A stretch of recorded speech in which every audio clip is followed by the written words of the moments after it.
Olá, pessoal do oitavo ano. Vamos então para a nossa última parte das reservas energéticas, né? E nós vamos falar um pouquinho sobre as matrizes energéticas. O que seria isso, né? Matriz energética, na verdade, é o conjunto de recursos naturais que estão disponíveis e os fatores levados em consideração no planejamento energético de um país, né? Ou de um estado ou no mundo, né? A curto, médio e longo prazo, né? Que compõe o que nós chamamos então de matriz energética. Então, resumindo, matriz energética é o conjunto de recursos naturais disponíveis, levando em consideração o planejamento do país, né, da região, que seja no planejamento curto, médio ou a longo prazo, né? De maneira geral, a matriz energética ela reflete quais recursos naturais são utilizados como fonte de energia e como são produzidos, tá?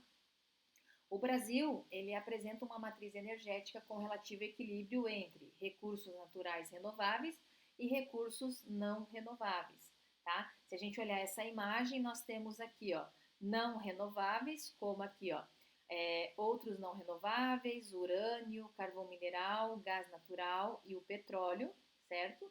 Mas equilibrando, a gente tem aqui, ó, fontes alternativas, a biomassa, que vem da cana, a água, né, a energia hidráulica, lenha e carvão vegetal e outros, né, outras renováveis. Aqui pode entrar o vento, pode entrar o sol, pode entrar o mar e assim por diante, né?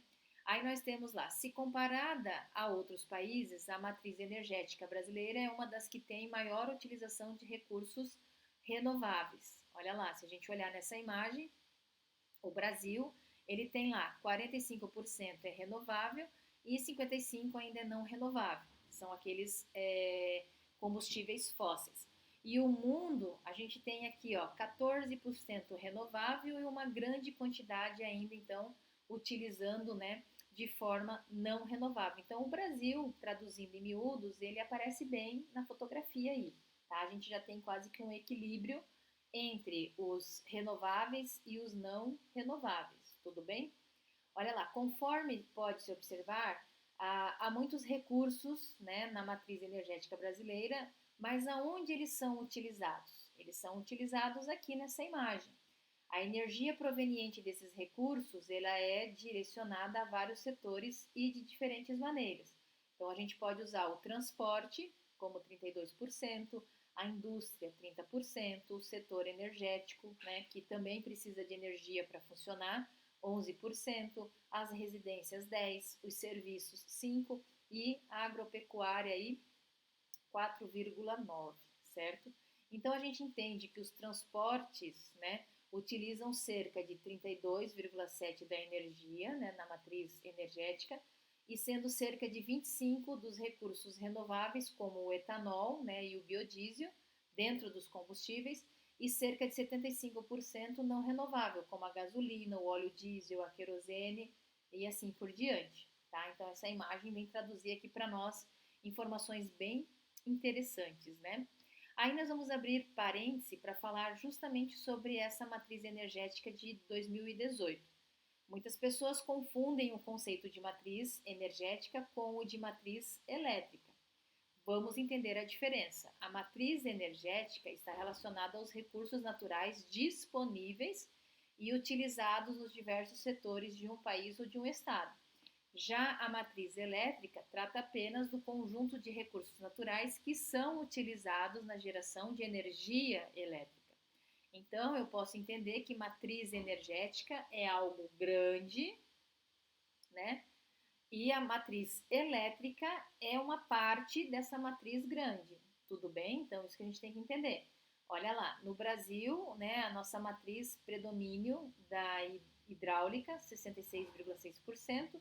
Depois a gente tem o gás natural, biomassa que está crescendo, a eólica que é pelo vento, carvão e derivados, nuclear, e aqui a gente tem derivados do petróleo e a solar também começando a surgir, né?